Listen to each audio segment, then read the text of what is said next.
Welcome to Xbox Daily News. I am your host, Faceless Samurai, and today we are obviously going around the web searching for all the latest and greatest in the Xbox universe, and we will jump right into it as usual with a quick and dirty look at today's news for Xbox. So starting, we have two brand new games and Game Pass. So if you are one of the lucky Ultimate subscribers, if you stacked all those Xbox cards like I have, well, you're getting your hands on Ninja Gaiden 4 today on PC and Xbox, as well as cloud gaming and Evil West, which has now finally been released for Xbox and is available on both PC and Xbox if you are so inclined to play on either of those systems of the Xbox ecosystem.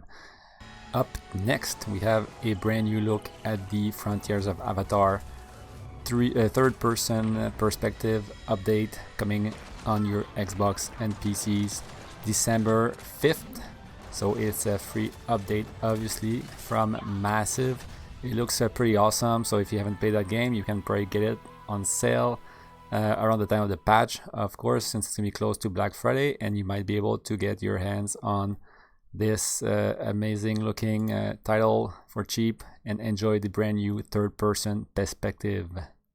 As reported on Windows Central and many other websites, there have been comments from Xbox executive Sarah Bond about the upcoming next generation of Xbox consoles. So from an interview in the Mashable YouTube channel, she has been talking about the ROG Xbox Ally and Ally X with the editor here, and the quote obviously that was the most remembered from people is this one, which is going to be a very premium and very high-end next-gen console experience. Now, we still do not have all the details. We know that there's AMD chips in the works with AMD and Xbox partnership, right?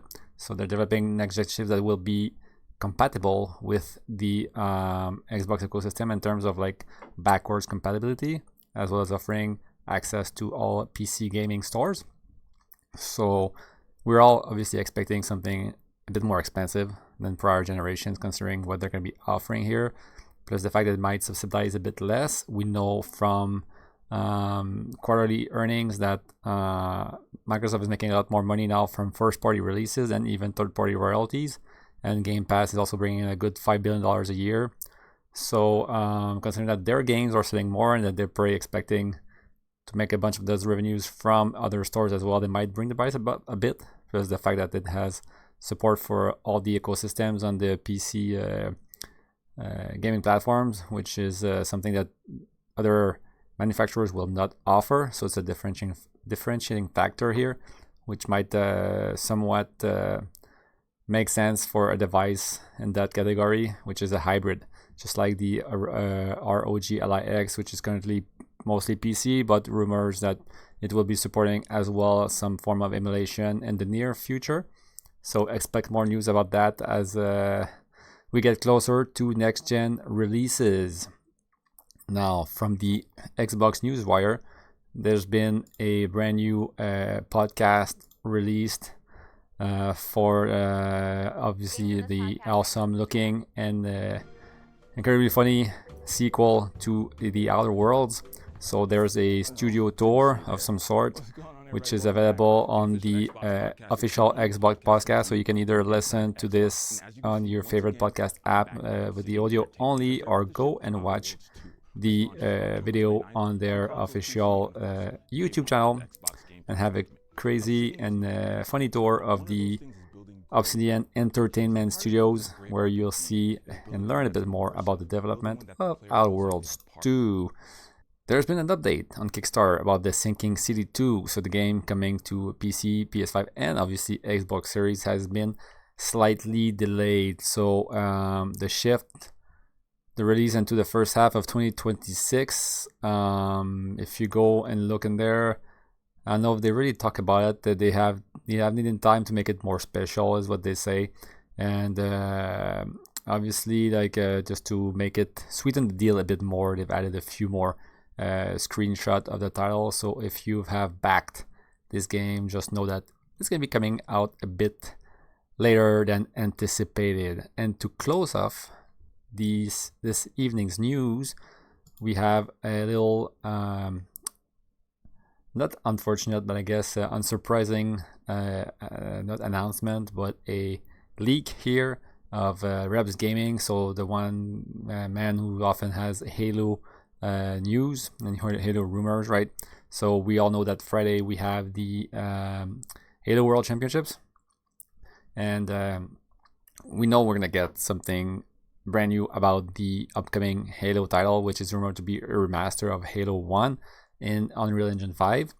And so, unsurprisingly, we're learning that the game will also be shown for PlayStation 5, although they didn't find any evidence of Nintendo Switch news in there, which surprises me a little bit because I would expect Switch 2 to be able to run this game or somewhat be able to adapt, since it's Unreal Engine 5, and I think it should be doable, and it's also a huge market that they can reach and add to their arsenal. But at least know that the sequel, which might have some multiplayer component in there, which would make sense having a multi-platform release to have a bigger community of gamers. But just know that, yeah, it's probably going to be announced for PS5, which is kind of like the norm right now with Microsoft's titles, although some of them are not the day one, so we will see with this one. Although having a remaster of the original game is kind of a good way to start with this series on the other platform, to get people to know the game from its beginning, right? And then it's kind of like the opportunity afterwards to maybe remaster more of the games and release them all the sequels, just like they did with they started with the new Gears of War remaster, right? They Reloaded. So maybe this is something they're planning to do with Halo as well, and start with the OG title, the one that remembers the most, right? The most celebrated title in the series. So it would make really a lot of sense here. So expect a lot more news of this on October 24th, which is this Friday. And I will be reporting, obviously, the moment we get a trailer for this hopefully awesome looking game. Halo Studios have had a rough time the last few years, so hopefully this is a comeback to form here. You know, start fresh, start well, and hopefully it will bode well for the future of that studio. And that will be all for me tonight. Again, as usual, thanks for listening and watching. Don't forget to subscribe, share, like, and follow me to get all the latest and greatest on a daily basis. All right, take care.